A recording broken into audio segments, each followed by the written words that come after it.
It's a sunny March afternoon here in Hopalong Hollow, and this gives us a chance, because we've got a little bit of warmth today, to get out here and do another garden cleanup. We're not only going to clean this garden, it's going to be, the shape of it is going to be renovated. This is my Beatrix Potter patch, which I've been keeping this way for many, many years, and now I'm quite tired of it.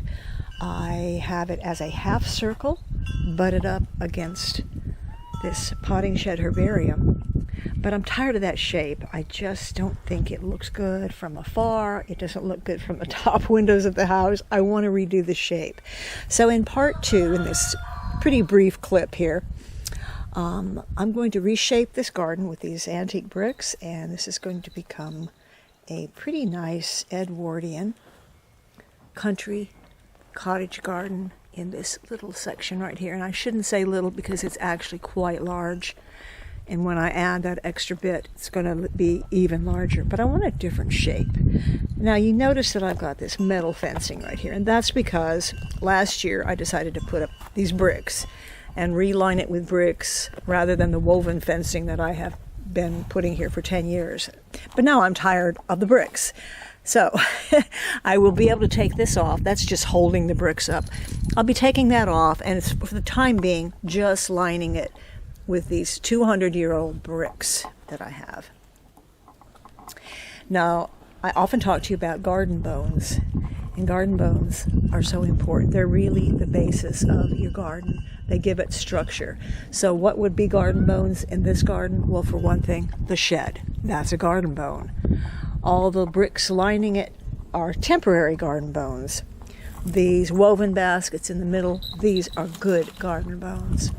But one of my favorite garden bones is my little fence over there. And that is something that is permanent, and it adds a lot to the look of this garden. Now, this is generally a full sun area, except for this side over here. Now, you can see the line where I pulled up the brick, eliminating my half circle shape, and I'm using this brick to make a different structural garden shape right through here. But this is really shady here. That's one of the reasons I want to turn it into garden, because grass will not grow here. It's just these little patches of pretty bad grass that I've got going, but I could put a lot of shade plants in here. So on this side we'll have some nice shade going through the garden bed, and over there we will continue to have the full sun, which is basically what it is all day. There are a lot of good plants under the ground here, and I think there are lots and lots of little bulbs and perennial. This is mostly a perennial bed, but for now it looks pretty crummy. And I love to get in here with my rake and just clear out the debris, and it looks so nice once it's cleared out. And we'll get some compost over there on that section over there where I want to put some new plants. And by the end of this week, they should be looking pretty good. Here are the beehives that I built about 1.5 years ago, and I never put them out last year because I forgot to order bees. Well, I also forgot to order bees again this year, but that's okay. I'm going to try to attract wild bees. I'm just experimenting with the location for the beehives, so this is probably not where they will be, but I know that there are a lot of articles and books on how to attract wild bees into your hive, and that is what I'm going to attempt to do.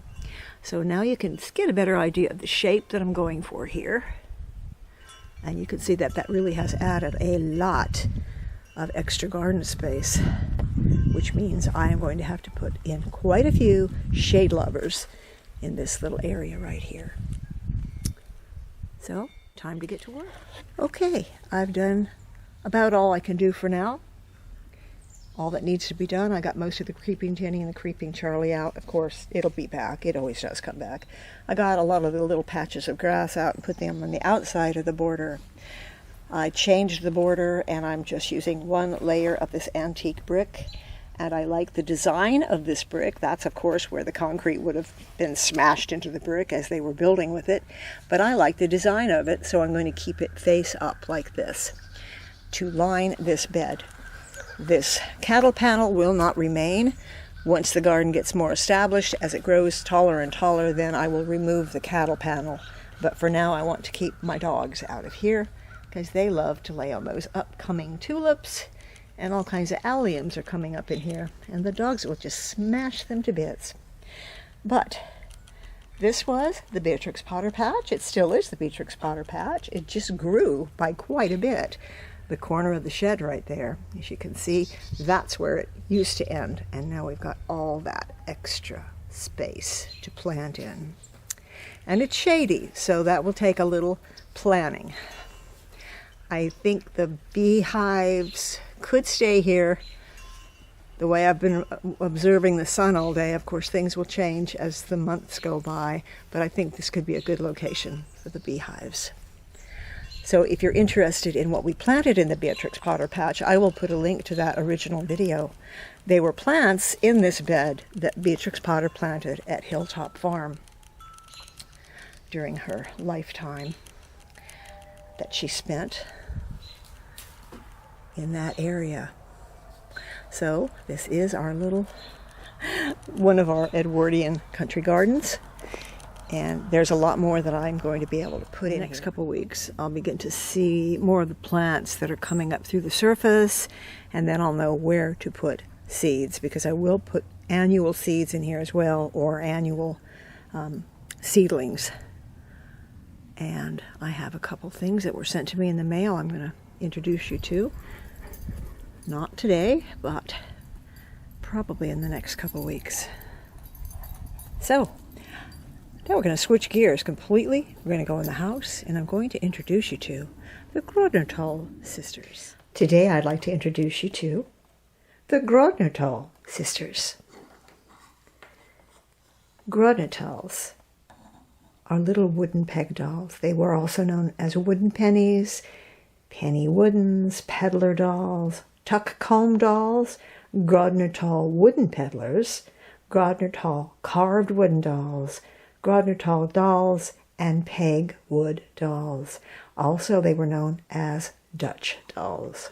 The main name for these dolls were Grodnertal dolls because they were carved in the area of Grodnertal, Austria. It's an area that's now part of Italy. Now, it was farm families living in the area that would take on the craft of these doll making, very simple doll making peg dolls, over the winter. And generally, the bodies were quite rustic. As you can see, they were carved from any kind of wood they could find. Even old furniture was used. You can tell an old doll generally by the fact that it has odd pieces. For example, there's a little knot in the wood right there. It's not a perfect piece of wood. There are a lot of flaws in this wood. Most of the attention was put into the head because this is the part that was going to show after the doll was clothed. But they still were very simple heads and faces. You can see a very, very simple eyes, simple mouth, and a tiny little nose poking out. I think this one had her nose replaced at some time. Generally, it was the farm wife that would paint the dolls. The farm husband would carve the doll, create the actual little puppet doll as you see here, because they were also called poppets, wooden poppets. So the face, as I said, were simple. They're not, they're by no means are they beautiful dolls at all. But they do have a certain charm. And every single one of them is very different in the face, despite the fact that they're just simple noses, mouths, little painted cheeks. She didn't get her little cheeks painted. But they're all different. They really do have a sweet and special charm. They came in many different sizes, some as small as 5 inches, and some as tall as 16 to 20 inches. The typical size that I've been able to find are the 11.5 to 12-inch Grodnertals. This was the first one I got, and I was fortunate in the fact that she has her clothes, and they are original to her age. She was probably purchased in the 1860s because her clothing and the fabric is exactly from that era. Now this little one needs an operation, as do so many of them. As a matter of fact, they're slightly embarrassed right now because they're all stark naked, and some of them are even missing body parts. For example, we need to place some new arms in her. I think that'll be pretty easy. This one just had her joints replaced, which was quite easy for me to do. I had to put a new hip bone in right here. A little small one here. Her leg needs to be put back on again with a new joint. And as you can see, this here, very worn hand. You see, even the hands and the feet are very, very, very simple. Now, these were called wooden penny dolls because they were so inexpensive. They were pennies. They were just mere pennies to get these little dolls. They would often be, if it was a general store, for example, in America, they'd be sitting in a barrel just full of these little wooden dolls. And anyway, I think they're very, very sweet. I love the simplicity of these dolls. The earliest peg dolls were made in the 1700s. But by the 1800s, there were over 300 wood carvers living in the Grodnertal area, carving these little dolls, and they were picked up to be shipped all over the world. They were sold just as you see, without any clothes, giving the new mistress of the doll the opportunity to make them their very own wardrobe. They really do have an interesting history because they were sold all over the world. Long before the American Revolution, Grodnertal doll salesmen carried huge containers of toys and dolls into Italy and Spain. And by the English Civil War, these little dolls that were sold to English children were called Dutch dolls. And that was simply an mispronunciation of German, the German Deutsch Dutch dolls. Deutsch or Dutch or Deutsch German dolls, simply because of the fact that many of these dolls, millions of these dolls, were carved in a northern area of Germany. But they were also carved in England, America, and China. But the most of them couldn't match those coming out of the Grodnertal region. In fact, by 1873, almost the entire population of the Grodnertal, 3,500 people, were involved in the doll business. There were actually showrooms containing millions of these dolls. And that's why they're not really that difficult to find anymore. Now, you can still find these that are modern made, but you really can tell the difference by just simply examining the doll, the kind of wood that it's made of, and just exactly how easy it is to move the parts. You can really see an old doll from a new doll. Now, all of these are fairly old dolls, and my opinion is that this one and this one are probably the oldest. Now, although they love their little sister, they're very envious of the fact that she has dress and an outfit and pantaloons, and they have absolutely nothing to wear. But in order to solve that problem, they do need one thing before they can begin fashioning their own clothes. So I'm going to put something together for them so that they can get busy working on their own dress patterns and making themselves some beautiful outfits.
was able to gift the Grodnertal sisters the little sewing box because they put it to good use.